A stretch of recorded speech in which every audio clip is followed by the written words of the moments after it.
Em mais uma série sobre as eleições, os desafios da próxima gestão municipal para o ano que vem, está a inclusão social de pessoas com deficiências e também as famílias. É mais uma reportagem que chega aqui no Balanço Geral.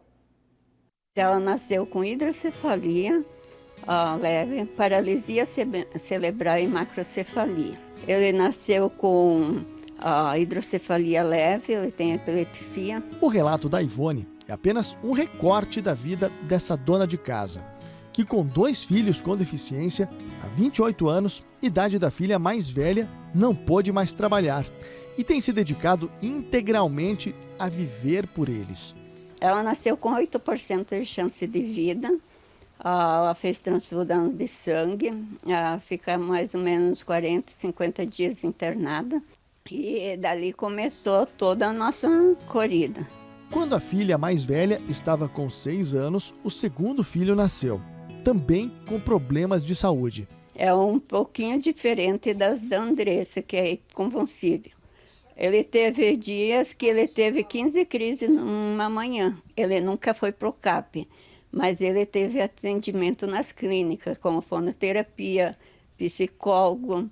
E agora ele teve alta dessas terapias, né? Ivone conta com a ajuda dos familiares e o apoio incondicional do CAP na criação de ambos. Por isso, ela pede, em nome de outras mães, mudanças no atendimento das famílias. Para as mães ter um atendimento de psicólogo, porque chega uma época da vida da gente, que nem eu, que tive o meu AVC em 2018, é só por estresse, por não dormir direito. O que as mães pedem bastante é a prioridade no posto de saúde, nos hospitais. A preocupação da Ivone é a mesma da Kelly, mãe do Miguel, de 6 anos, que tem síndrome de Down e autismo, e da Amabile, de 3. Ela comenta que as políticas públicas que existem hoje precisam ser ampliadas. Falando em área de estímulo, de terapias, fono, TO, eu acho que precisa aumentar o quadro de profissionais.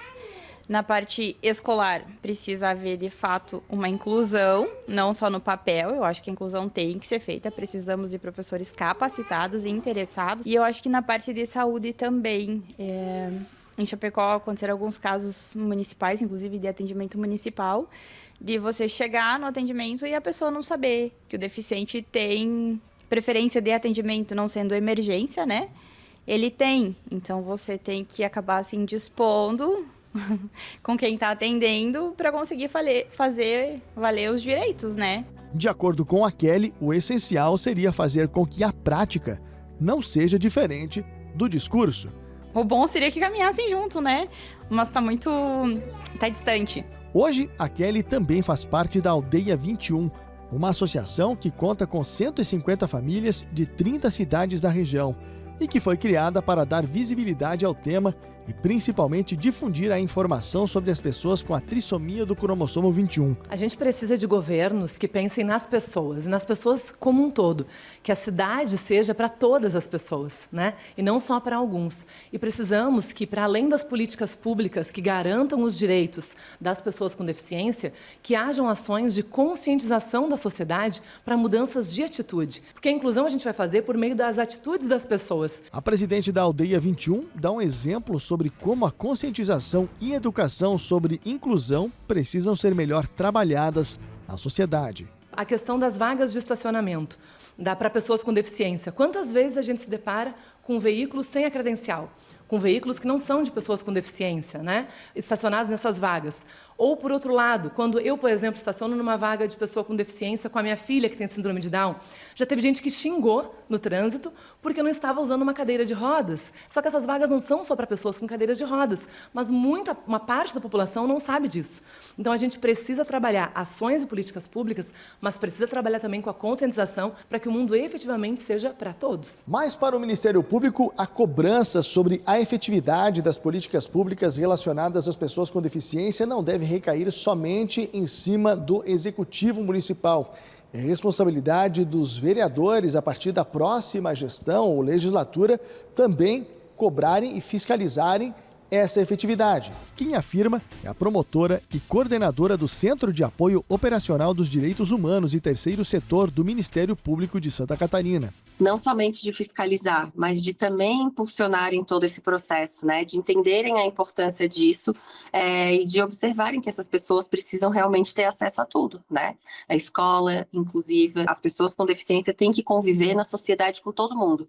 E quando a gente fala isso, esse não é um direito só da pessoa com deficiência, esse é um direito da sociedade, porque nós ganhamos quando a gente convive com a diversidade. A promotora reforça ainda algumas obrigações dos gestores públicos relacionadas à Lei Brasileira de Inclusão das Pessoas com Deficiência. Precisa ser fortalecida essa política pública de assistência social para o atendimento, né? Não só de assistência, de saúde e tudo mais, capacitar os servidores, fazer com que os servidores entendam a dinâmica, entender que o fato de ser uma pessoa com deficiência não necessariamente quer dizer que ela seja incapaz, não ter um olhar preconceituoso, que nós chamamos de capacitismo, de considerar a pessoa com deficiência incapaz de tudo. O outro enfoque diz respeito às pessoas com deficiência de maneira geral e que nem por isso estão numa situação de vulnerabilidade que precisa do atendimento de assistência. E aí a gente entra muito para o olhar da acessibilidade. Ter uma atuação em que os empreendimentos que sejam construídos, sejam reformados, respeitem a acessibilidade quando são públicos ou de uso coletivo. E isso é muito importante porque em muitos municípios, principalmente nos pequenos, nós vemos que o município sequer cobra isso para conceder os alvarás. E isso é uma falha muito grande e que pode ensejar uma responsabilidade por parte do município. Mesma acessibilidade cobrada pela Kelly, pela Ivone e centenas de famílias que existem hoje em Chapecó na mesma situação. As calçadas de Chapecó, tem umas que têm condições, mas outras não têm. Tem lugares que também não tem essa acessibilidade para estar entrando e saindo com uma cadeira de roda. Desafios a serem resolvidos para melhorar a inclusão na nossa comunidade, né?